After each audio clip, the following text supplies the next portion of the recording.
Mayor Alice Go. O, pagbigyan na natin at kagandahan naman. Nag-post po siya sa, di ko alam kung nabasa ko lang po to sa X. With all due respect, Senator Risa Ontiveros, I hope you will do the same investigation like what you did to me on the controversial BICAM GA blank entries para ma-justify na talagang pro-Filipino ka. O, di ba? Tama. Pero pera po ng taong bayan ang pinag-uusapan diyan. Sa akin, issue ng citizenship ko lang po. At mga alleged connection sa Pogo. Pero halos balatan nyo ko ng buhay sa Senado na parang nagnakaw ako ng pera sa gobyerno. Tignan nyo. Tama no? Binalatan talaga. Mangyak-ngyak talaga eh. Ikaw talaga, Alice. Ikaw talaga. Ikaw pala si Alice. Ikaw talaga. Yung ano, yung ganito yung gigil. Ikaw talaga. Oo nga po. Rodriguez po si Attorney Vic. Siya po si Rodriguez.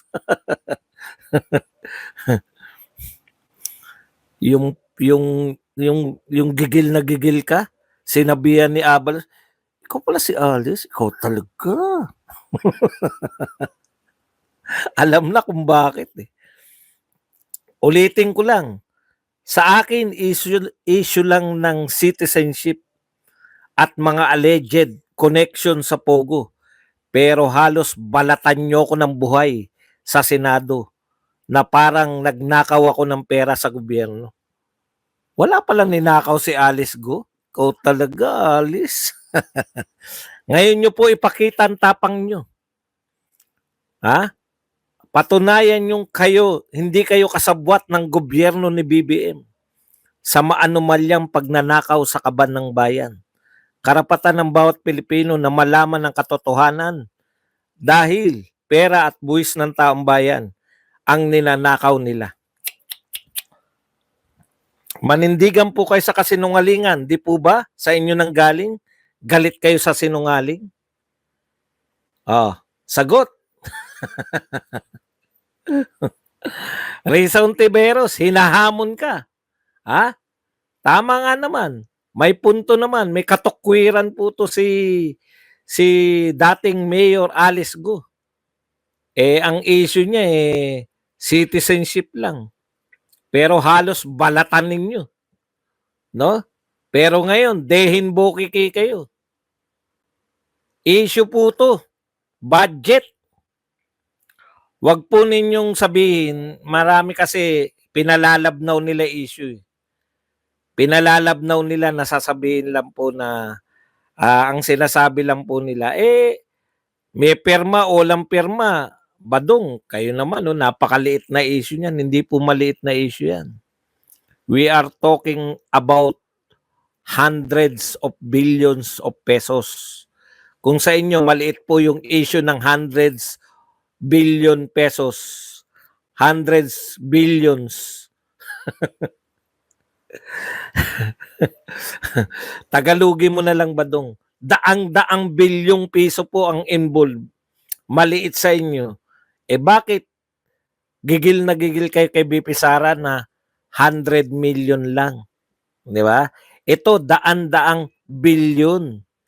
Ang blanco, daan-daang bilyon. Ha? Tapos, magaling talaga eh.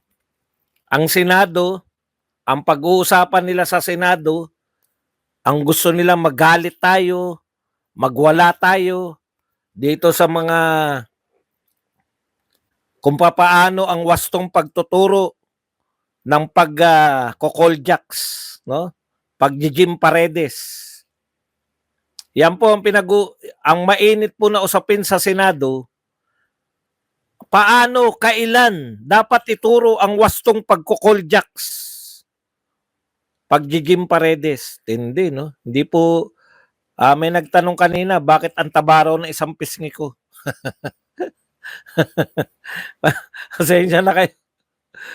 Namaga po yan sa bunot ng ngipin. Ha? Dito naman po sa Kongreso, sa House of Representatives, Wala rin pong buy scam na pinag-uusapan. Ang pag-uusapan naman po diyan ay ang mga vlogger. Kawawa talaga ang gobyerno eh, no?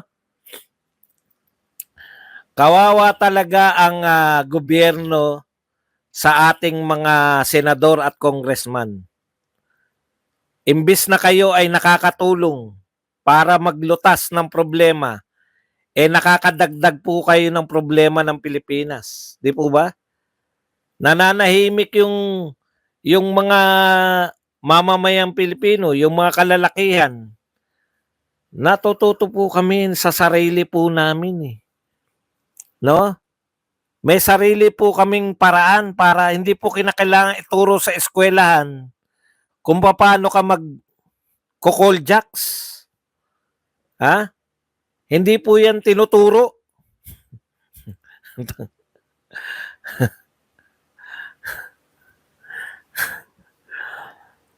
Kayo naman, vloggers, aminin nyo man at hindi, maraming mga Pilipino sa vloggers na nanguha ng mga balita. Hindi po ako. Marami pong sikat na vlogger. Yan ang iniintindi ninyo kung paano patatahimikin yung mga vlogger. Check tayo.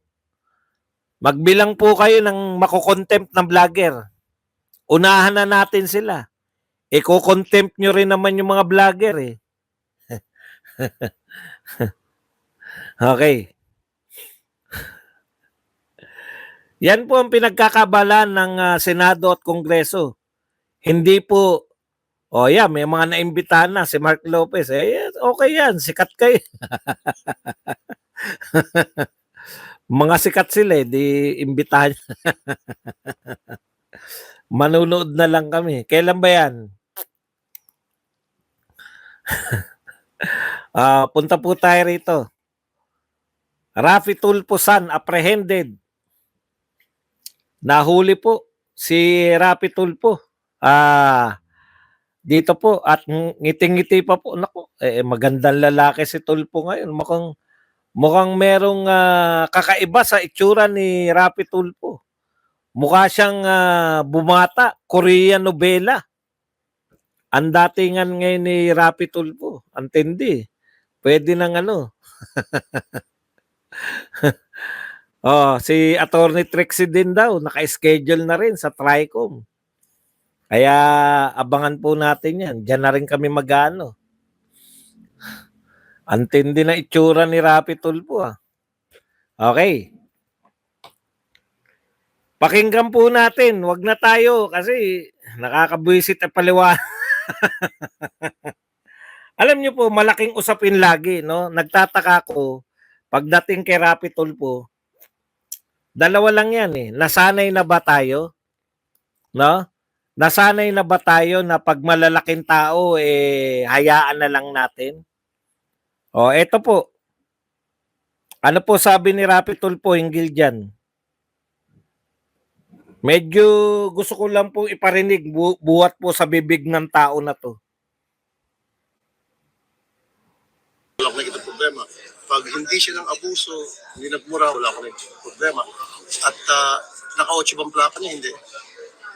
Regular plate lang, sir. Oo, yung dumaan siya mismo. Well, inabit naman niya, hindi naman siya sinungaling at nag-apologize siya. So, ako nakikita problema doon. As long as hindi siya tumakas, hindi siya gumamit ng plaka, 8, which karapatan niya gumamit, pero hindi siya gumamit, just shows na hindi siya abusado. Kaya lang, it so happened na nagamit niya yun at it's seen in the driver. Pagkakalampata, nagmamadali siya. Okay. Ang sinasabi ni Raffy Tulfo, kung mahina man ang dating, sabi ni Raffy Tulfo, nahuli ang anak niya sa EDSA. Okay. Siya ba ay, yung anak ba niya ay tumakas? Wala siya nakikitang problema. Ang anak man niya ba ay nagmura? wala siya nakikitang problema. Ang anak niya ba ay gumamit ng 8 plaka kahit karapatan niya yun? Gumamit ba? Wala siya nakikitang problema. O katunayan, pinagalitan ko siya at nagsorry na siya sa akin, kaya wala siya nakikitang problema. Palakpakan po natin si Rapi Tulfo. Napakahusay po, no? Wala po nakikitang problema si Rapi Tulfo sa mga ginawa ng anak niya. So lahat po, kayo po, iniimbitahan ko po kayo lahat po ng private kasi anak ng senador tsaka congressman, wala palang problema eh. 'Di ba? Wala po siya nakikitang problema, sabi niya eh. Ang linaw eh. No? Ayan po yung gusto niyo maging presidente balang araw. Ngayon, paano po Senator Tulfo, hindi ko po kayo questionin. Kasi mambabatas kayo. Mas magaling kayo malamang sa akin sa batas. Paano po, Senator Tulfo, kung lahat na po ng private vehicle ay dadaan na po sa EDSA busway. Tapos i-interviewin po yung anak nila at sasabihin, wala po ako nakikitang problema. May 8 bang numero? Walang 8. Tumakas ba? Hindi tumakas. Pero ang hirap po, no? Ang hirap po ipaliwanag. By the fact na sinasabi po na busway. Gayahin natin si Erwin magsalita. Sa salita po na busway, nangangahulugan po yan na para sa bus lang. Kaya nga po busway ang tawag dyan. Hindi po ba? Hindi po kami, hindi ko na alam kung ano pa po ang napakahirap po na unawain sa mga kagaya namin na hindi Tulfo ang apelyido kung paano pong kung makikitang problema dyan. Simple lang po, Senator Tulfo, no? Alam niyo po, simple lang po eh. Kung wala po kayo nakikitang problema dun, Diyos ko, at kayo po ay senador ng Pilipinas. Wala po kayong nakikitang problema na yung isang kotse na hindi bus ay dumaan sa EDSA busway. Patay tayo dyan. Patay tayo dyan. Mr. Senator. Senador po kayo ng Pilipinas eh. No? Ako, hindi ko na po kayo, mahirap po makipagtalo sa inyo dahil mambabatas kayo. Ako ay vlogger lang. Pero sa pagkakaunawa ko po, pag sinabi pong busway, busway, way, daanan, bus, daanan ng bus.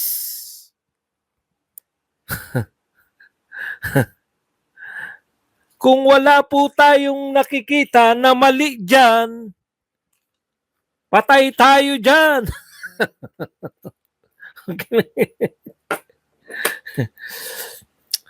Hindi ko po alam kung ano na po ang tingin ninyo.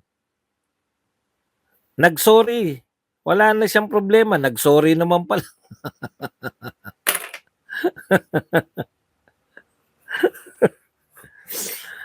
Hay nako. Ngayon, iboboto nyo. Boboto pa ba kayo ng Tulfo uli? Tama na siguro isang Tulfo. Alam nyo po, napakalaking usapin po yan ng mga una, di ba? Napakalalaking usapin po yan pag iba dumadaan. Pero pag Tulfo pala, walang problema. Tumakbo ba? Hindi tumakbo. Gumamit ba ng 8? Hindi. Nagmura ba? Hindi. Di lahat po ng mga kotse pala, basta hindi tatakas, hindi kayo tatakbo, hindi kayo magmumura, wala kayong 8 plaka, pwede na kayo dyan. Congressman kasi. At saka tatay niya, senador. Ewan ko kung nag-sorry sa publiko. Baka kay Tulfo lang nag-sorry. Pinagalitan niya daw eh. Okay na pala yun pag pinagalitan niya. Wala tayong magagawa dyan. Kaya yung mga Tulfo pa rin, boboto pa rin si Tulfo. Wag po kayo magsisisi. Pag yung mga senador na yan, pinagboboto nyo, yung magkakapatid na Tulfo, 3 na po sila. 3 ng mga anak nila. 3 ng anak nila ang dadaan sa EDSA. Ito po ang katwiran ni Tulfo. Subukan nyo po kung po pwede po yan. Ikaw ba'y tumakas? Walang problema. Ikaw, kung hindi, walang problema. Ikaw ba ay naka-8? Kung hindi, walang problema. Ikaw ba, ikaw ba'y nagmura? Maging magalang ka lang. Labagin mo na lang. Meron lang po akong bigla nasilip bago po tayo rito. Ito, nakakatawa. Umamin na po si Lucas. Meron po siyang pinirman na nagbigay po ng clemency. Pinatawad. Hindi ko po alam no kung ano po yung pinatawad kay Jed Mabilog. Kasi ito po ang sabi ni Jed Mabilog, although the Duterte administration had linked him to the illegal drug trade, former Iloilo City Mayor Jed Mabilog said no charges were filed against him. Wala raw charge against sa kanya. Wala palang kaso. Ano po yung pinatawad dito? Wala palang kaso. Paano ka patatawarin kung wala kang kaso? Anak na, pasensya na po kayo ha. Talagang hindi ko na po talaga maintindihan. Executive clemency, nagpatawad po yung Pangulo, no? Pinatatawad na si Jed Mabilog. Sabi ni Jed Mabilog, wala naman daw sinampang kaso sa kanya. Saan pinatawad si Jed Mabilog kung walang kaso?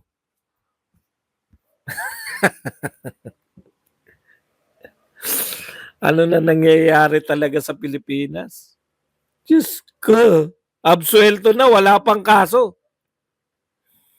Okay, punta na po tayo rito sa kay Quezzo Escudero. Alam mo, Quezzo, antindi ng mga pinagsabi mo, wala kang blankong, tinatanggi niya yung blanco, di ba? Patawa-tawa pa siya nung una eh. Wala siyang blanco na pinirmahan. Walang blanco yung enrolled bill, walang blanco yung dumami bigla eh. No? Dumami bigla. Ang gulo talaga. Oo nga po. Pwede naman talaga yan na hindi maipaliwanag ang yaman. Ang question po, saan po siya pinatawad? Wala naman palang kinaso sa kanya. Hindi pa kinakasuhan. Sige, anin po natin yan. Lulutasin ko po sa utak ko yan kung paano nangyaring pinatawad ka na wala kang kaso. Dahil walang conviction. Gano'n.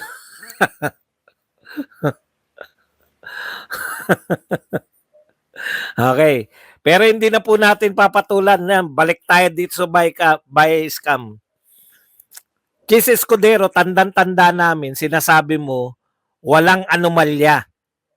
O hindi ka pumirma ng blanco. Di ba? Parang pinalalabas mo na walang blanco eh. Ito pa mga ano mo. Ito pa ang yung mga sinasabi. Babalik ko lang sa iyo ha. Isa pa sa mga sinasabi mo na natatandaan namin, kung gusto nyo magsayang ng oras, sige, magsampa kayo ng kaso. Yabang no? Dahil wala pa akong nababalitaan na kinasuhan, sabi ni Escudero habang may sipon yata, sumisingot-singot eh. At saka mas maputi yata si Chis Escudero. Alam mo, Chis, okay na yung payo ko lang sa iyo ha. Okay na kami sa kilay, natatanggap na namin eh. Kasi kinumpara ko yung dati mong wala ka pang kilay, mas gwapo ka ngayong may kilay ka na. Okay na kami sa kilay mo mapagmataas. Pero yung lalagyan mo pa ng arena yung pagmumukha mo. Ay, oo nga pala. Bulubok-bukin din to. Kaya pala naglalagay din ng Shinchanchu. Baka Shinchanchu rin yan. Isa pang bulubok-bukin yan. Anyways, ipaunawa lang natin. May lokohan dito na gaganap eh, no? Kanino mo kami niloloko? Yung una mong sinabi na walang blanco o ngayon na may blanco na? At yun nga mga kababayan, anong masasabi niyo sa balitang ito? Maaring ihayag ang inyong opinyon at kuro-kuro sa comment section sa ibaba. Huwag din kalimutang mag-like, mag-subscribe at mag-share sa bidyong ito. Maraming salamat sa panonood.